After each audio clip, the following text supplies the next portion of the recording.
मेरा नाम सविता है और मैं जयपुर राजस्थान से हूँ। यह कहानी मेरे और मेरी बेटे के बीच की है। मेरी शादी बहुत कम उम्र में हो गई थी। मेरे पति का नाम रोहित है जो मुझसे 10 साल बड़े हैं। मेरी बेटा का नाम राज है और अभी मेरी उम्र 38 साल है। पति की उम्र 48 साल और बेटा की 20 साल। एक दिन मैंने माँ बेटा के बीच की कहानी पढ़ी और सोचा कि क्या ऐसा संभव हो सकता है। अगर यह हो जाए तो मुझे अपने घर में ही मिल जाएगा। वैसे भी मेरे पति से कुछ होता नहीं है, वे अब बूढ़े हो गए हैं। मुझ पर चढ़ने के कुछ ही मिनटों के बाद उनका काम खत्म हो जाता है, तो क्यों न मैं अपनी बेटा को ही तैयार कर लूं। उस दिन से मैंने योजना बनानी शुरू कर दी कि कैसे अपनी बेटा को इस दिशा में लाऊं। इस योजना को अमल में लाने के लिए मैंने कई कहानियां पढ़ी और उनमें दिए गए तरीकों पर विचार करना शुरू किया। आखिरकार मुझे एक आइडिया मिल गया और मैंने उसे ही चुन लिया। अगले दिन जब मेरे पति ऑफिस गए हुए थे, मैंने अपनी साड़ी निकाल कर नाइट गाउन पहन लिया। मेरी बेटा ड्राइंग रूम में बैठी थी। मैं उसे चाय देने गई और जैसे झुकी कि उसे मेरे शरीर का अच्छा खासा हिस्सा दिख सके।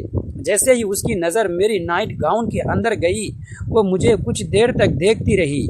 मैंने भी उसे बिना झिझक कर दिखाया और जब मैंने उससे पूछा कि अभी तक की कहानी से ऐसा लग रहा था कि सब कुछ मेरी योजना के अनुसार चल रहा था, लेकिन फिर एक दिन कुछ ऐसा हुआ जिसने मेरी सोच को पूरी तरह बदल दिया।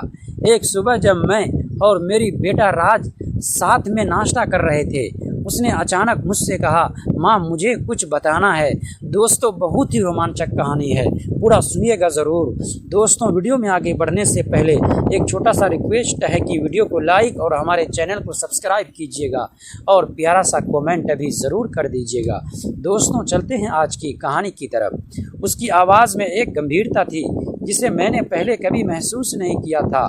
मैं थोड़ा चौंकी लेकिन उसे ध्यान से सुनने के लिए तैयार हो गई। उसने अपनी नज़रें नीचे करते हुए कहा, माँ मुझे किसी से प्यार हो गया है। यह सुनकर मैं कुछ देर के लिए सदबंद रह गई। मैं तो सोच रही थी कि हमारे बीच जो भी हो रहा था वह उसे कहीं और आकर्षित होने से रोक रहा होगा, लेकिन ऐसा नहीं था। मैंने खुद को संभालते हुए उससे पूछा, कौन है वो? राज ने हिचकिचाते हुए बताया कि उसका कॉलेज का एक लड़की है जिसका नाम सुमन है, उसे बहुत पसंद है। वे दोनों एक दूसरे से मिलते हैं और अब वह उसे अपने जीवन का हिस्सा बनाना चाहती है। मुझे यह सुनकर थोड़ा झटका लगा, लेकिन फिर मैंने सोचा कि यह उसकी उम्र का हिस्सा है और उसे उसके फैसले लेने देने चाहिए। मैंने उससे कहा, अगर तुम खुश हो तो मैं तुम्हारे साथ हूँ, बस ध्यान रखना कि तुम जो भी फैसला लो सोच समझ कर लेना। उसने मुस्कुराते हुए मुझे गले लगाया और कहा, धन्यवाद माँ, मुझे पता था कि आप समझेंगी। उस दिन के बाद से मैं समझ गई कि जो भी मेरे दिमाग में था वो सिर्फ एक भ्रम था। असली रिश्ते और प्यार वही होते हैं जो ईमानदारी और भरोसे पर टिके हो।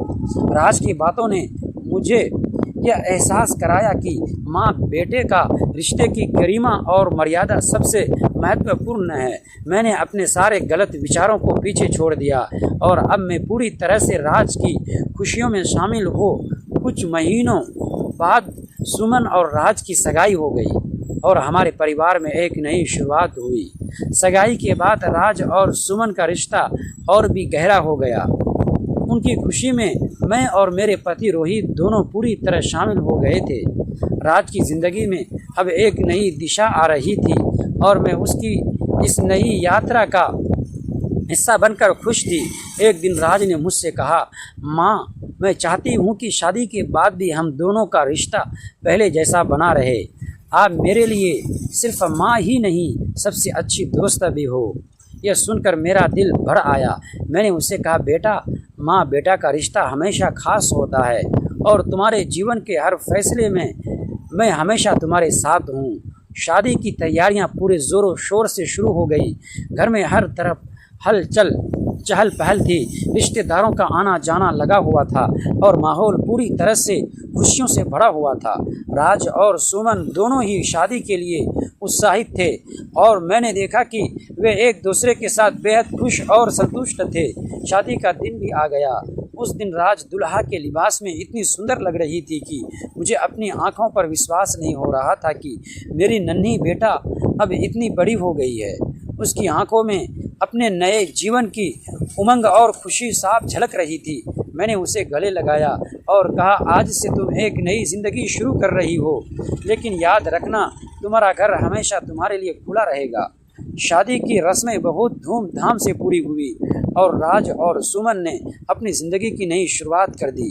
शादी के बाद राज अपने नए घर में चली गई, लेकिन हमारे बीच का रिश्ता और भी मजबूत होता गया। वह अक्सर मुझसे मिलने आती थी और हम घंटों बैठकर बातें करते थे, जैसे पहले किया करते थे। कुछ महीनों बाद एक दिन राज ने मुझे फ़ोन किया और बहुत खुश होकर बताया कि वह बाप बनने वाला है। यह सुनकर मेरी खुशी का ठिकाना नहीं रहा। मैं अब नानी बनने वाली थी और मेरे दिल में एक नई खुशी और उत्साह भर आ गया था। समय बीतता गया और आखिरकार वह दिन भी आ गया जब मेरे बहू ने एक प्यारे से बेटे को जन्म दिया। अस्पताल में जब मैंने अपने नन्हे से नाती को गोद में उठाया तो ऐसा महसूस हुआ जैसे ज़िंदगी ने मुझे एक नया तोहफा दिया हो। राज और सुमन बहुत खुश थे और उनके इस नए जीवन के हिस्से के रूप में मुझे भी नानी बनने का अद्भुत अनुभव मिल रहा था। अब हमारे परिवार में 4 पीढ़ियां हो गई थी। मेरे सास ससुर, मैं और रोहित, राज और सुमन और हमारा प्यारा नाती। परिवार में खुशियों का माहौल बना हुआ था और मैं अपनी ज़िंदगी की इस नई यात्रा से पूरी तरह संतुष्ट थी। यही थी मेरी और मेरी बेटा की कहानी, जिसमें हमने कई उतार चढ़ाव देखे, लेकिन अंत में एक दूसरे के साथ खड़े रहकर हमने हर मुश्किल का सामना किया। अब मैं सिर्फ एक माँ ही नहीं, नानी भी बन चुकी थी और मेरे जीवन में एक नई रोशनी आ गई थी। राज के बेटे के आने से हमारे परिवार में खुशियों का नया दौर शुरू हो गया था। मैं हर दिन अपने नाती के साथ खेलती, उसे सुलाती और उसकी देखभाल में खुद को व्यस्त रखती। नानी बनने का ये अनुभव मेरे लिए एक नए जीवन की तरह था। उसकी छोटी छोटी हंसी, मासूमियत और हर नए दिन उसकी बढ़ती जिज्ञासा ने मेरे दिल को एक अजीब सुकून से भर दिया था। एक दिन जब राज मुझसे मिलने आई, उसने मुझसे कहा, माँ, मैं चाहती हूँ कि आप कुछ समय हमारे साथ हमारे घर में आकर रहें। सुमन और मुझे आपकी बहुत ज़रूरत है। यह सुनकर मुझे बहुत अच्छा लगा। मैंने सोचा कि राज अब एक है और उसे मेरी मदद की ज़रूरत है। मैंने तुरंत हाँ भी भर दी और कुछ दिनों बाद उनके घर चली गई। उनके घर जाने के बाद मैंने देखा कि राज और सुमन दोनों ही अपने करियर में बहुत व्यस्त थे, लेकिन वे अपने बेटे को पूरी प्राथमिकता देते थे। मेरे वहाँ रहने से उन्हें थोड़ी राहत मिल गई, क्योंकि मैं बच्चे की देखभाल करती थी और उन्हें काम के लिए समय मिल जाता था। मैं अपने नाती के साथ ज़्यादा से ज़्यादा समय बिताती और उनका हर पल आनंद लेती। कुछ महीनों के बाद एक दिन राज ने मुझसे एक बहुत ही भावुक बात की। उसने कहा, माँ, आज मैं जो भी हूँ वो आपकी वजह से हूँ। आपने मुझे हमेशा सही रास्ता दिखाया, मेरा साथ दिया और मुझे समझाया कि रिश्तों की अहमियत क्या होती है। मैं चाहती हूँ कि जब मेरा बेटा बड़ा हो तो मैं भी उसके लिए वैसा ही माँ बनूँ जैसी आप मेरे लिए रही हो। उसकी बातें सुनकर मेरी आंखें भर आई। मैंने उसे गले लगाया और कहा, बेटा, माँ बनने का कोई सही तरीका नहीं होता। हम सभी अपनी गलतियों से सीखते हैं और अपनी संतानों को सबसे अच्छा देने की कोशिश करते हैं। मैं जानती हूँ कि तुम भी अपने बेटे के लिए वही करोगी जो मैंने तुम्हारे लिए किया। समय के साथ हमारा परिवार और भी मजबूत होता चला गया। राज और सुमन अपने जीवन में खुश थे और मैं अपने नाती के साथ हर पल का आनंद ले रही थी। अब मेरी ज़िंदगी का सबसे बड़ा सुख यह था कि मैंने एक नई पीढ़ी को बढ़ते और फैलते फूलते देखा और मेरे परिवार में खुशियाँ और प्रेम भरपूर थे। आखिरकार मुझे यह एहसास हुआ कि ज़िंदगी में सबसे बड़ी खुशी वही होती है जो हमें हमारे परिवार से मिलती है। रिश्तों की बुनियाद भरोसे, प्यार और समझदारी पर टिकी होती है और यही वे मूल्य है जो मैंने राज को दिए और अब वह अपने बेटे को दे रही है।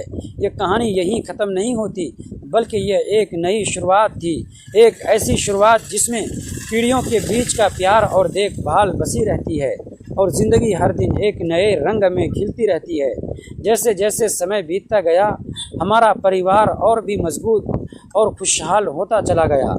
राज का बेटा धीरे धीरे बड़ा हो रहा था और हर दिन नई नई चीज़ें सीख रहा था।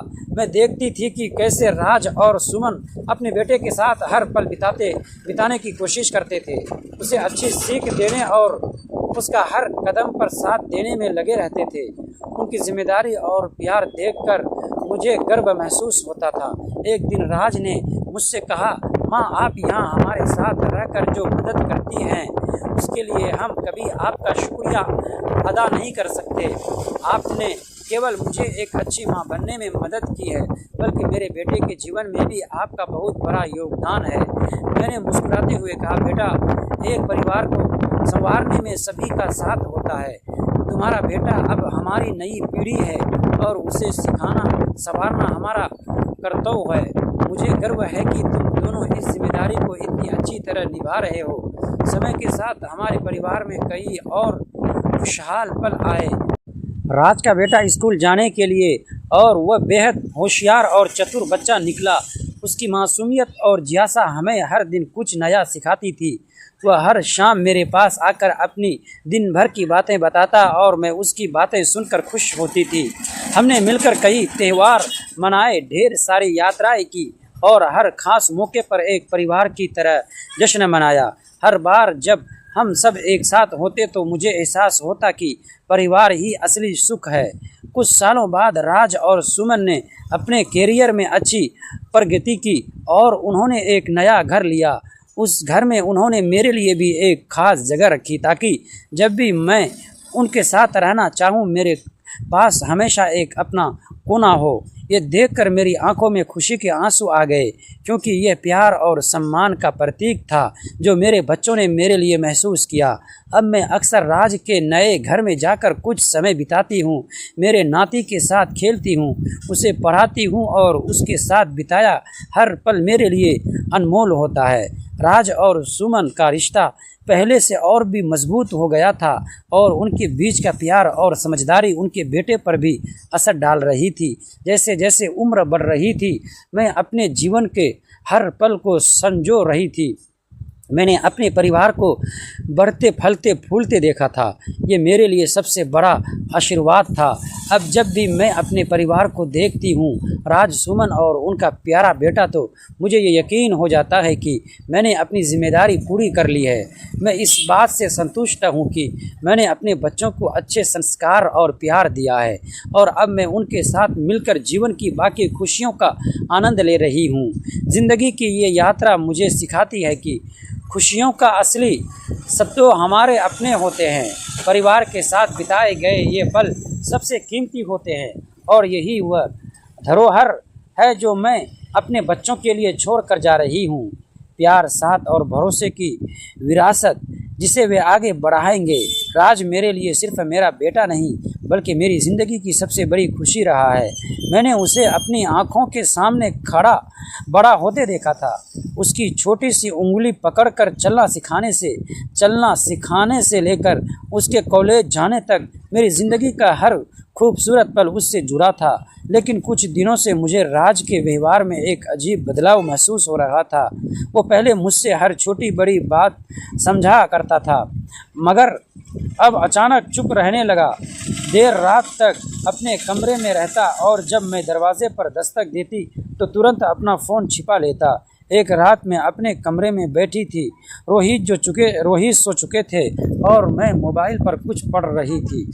तभी मेरी नज़र एक ऐसी कहानी पर पड़ी जिसमें माँ और बेटे के रिश्ते को लेकर एक बेहद अजीब और रहस्यमय घटना लिखी थी। मैंने कहानी पढ़कर फ़ोन एक तरफ रख दिया। मन में एक सवाल उठा, क्या सच में कभी ऐसा हो सकता है कि परिवार के सबसे करीबी रिश्ते भी किसी अनजाने रहस्य की वजह से बदलते हुए दिखाई देने लगे? मैंने खुद ही अपने सवाल को बेवकूफ़ी समझकर नज़रअंदाज कर दिया। लेकिन उसी रात करीब 12 बजे मेरे कमरे के बाहर किसी के कदमों की आवाज़ सुनाई दी। मैंने सोचा शायद रोहित उठे होंगे। दरवाज़ा खोला तो सामने राज खड़ा था। उसका चेहरा घबराया हुआ था। मैंने धीरे से पूछा, राज इतनी रात को क्या हुआ? वह कुछ पल तक चुप रहा, फिर बोला, माँ मुझे आपसे एक ज़रूरी बात करनी है, लेकिन वादा कीजिए कि आप पहले मेरी पूरी बात सुनेंगी। उसकी आवाज़ में ऐसा डर था जैसा मैंने पहले कभी नहीं सुना था। मैंने उसे अंदर बुलाया। राज ने दरवाज़ा बंद किया और अपनी जेब से एक पुरानी तस्वीर निकाली। तस्वीर देखते ही मेरे पैरों तले ज़मीन खिसक गई थी, क्योंकि उस तस्वीर में रोहित थे, लेकिन उनके साथ एक ऐसा व्यक्ति खड़ा था जिसका चेहरा मैंने अपनी ज़िंदगी में कभी नहीं देखा था। राज ने मेरी तरफ देखते हुए कहा, माँ इस आदमी को आप नहीं जानती, लेकिन पापा इसे बहुत अच्छी तरह जानते हैं, और आज मुझे पता चला है कि हमारे परिवार से जुड़ा एक बहुत बड़ा सच इतने सालों से हमसे छिपाया गया है। मेरे हाथ कांपने लगे। जिस सवाल को मैं कुछ देर पहले एक कहानी पढ़कर महज कल्पना समझ रही थी, उसके पीछे शायद हमारे अपने परिवार का कोई पुराना राज छिपा था। और उस रात पहली बार मुझे एहसास हुआ कि कभी कभी सबसे डरावने रहस्य हमारे घर पर की चार दीवारी के भीतर ही पल रहे होते हैं।